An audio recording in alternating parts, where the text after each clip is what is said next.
Welcome back to the Jam on the U. The first solar eclipse in nearly 100 years happens next Monday in Chicago's Adler Planetarium. We'll, of course, have all eyes on the skies. Their curator of experience, Vedder, is here to talk about how we can safely watch the historic skies show. Welcome to the Jam, Annie. Hey, nice. Thanks for having me. Okay, so the planetarium is hosting the city's biggest eclipse block party on Monday. Can you tell me a little bit about it? Yeah, so the Adler is going to be hosting a huge party. We've rented out our parking lot, so we'll be inside and outside the building. It's free general admission, so everybody should come on down, and we'll be handing out free solar eclipse glasses. So I had to ask you as I'm going through and I'm doing my research, I didn't see this. Vedder?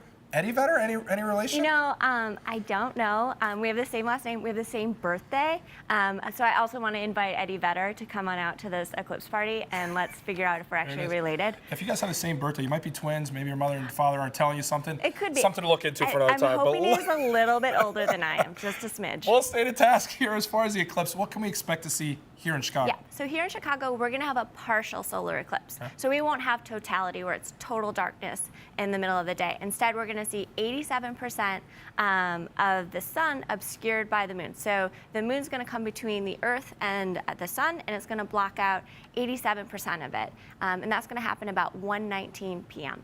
So they're saying Carbondale downstate has the greatest duration of this eclipse. 2 minutes and 38.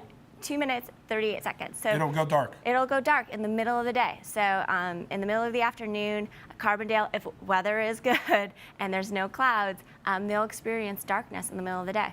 Wow, that's unbelievable. That's going to be really cool. Well, if we want to watch the eclipse, we have to use these safety certified glasses, right? So if you order them online, there's been a lot of issue about getting legit ones, some are not. Yes. But these are, Annie, you're telling me? These are legit. So how do I know? Okay, so it's pretty easy. The first thing that you always want to check for is that it is certified by the ISO, and it just needs to have this number 12312-2. And then you want to make sure that it comes from a reputable source. Ours are coming from the Rainbow Symphony, but there are 6 good sources to get your eclipse glasses from, and you can check out the American Astronomical Society's website to learn more about what those 6 manufacturers are. Once you get them, because you may buy them on like eBay or Amazon, and you want to check them out.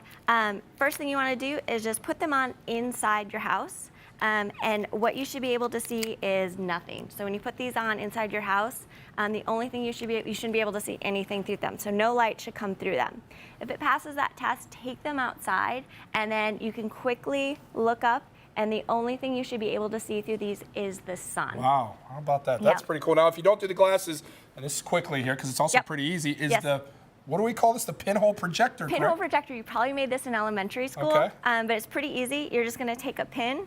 I'm using a paper plate, but you can use whatever you kind of have around the house, and you're just going to poke a pinhole through it, and then what you want to do is get the sun behind your back, and then have that project through that, and then it wants to project onto either another piece of paper, like a paper plate, to get a nice white background, or even just the ground at your feet. Easy enough. Super easy. You can make it more elaborate. You can make stars, and then you can get like a whole star shape of pinhole projectors. You know what? Who needs Eddie Vedder when you got Vedder here giving us the truth about the solar eclipse? I love it. And you said you were nervous. That was fantastic. I was a little nervous. Thank you. Are you still cold? Let's see. I am. My hands are freezing. Still a little bit cold. You did great, Annie. For more information, get that prompter out. Get that thing out of here. For more information about Chicago's Eclipse Fest at the Adler, go to adlerplanetarium.org.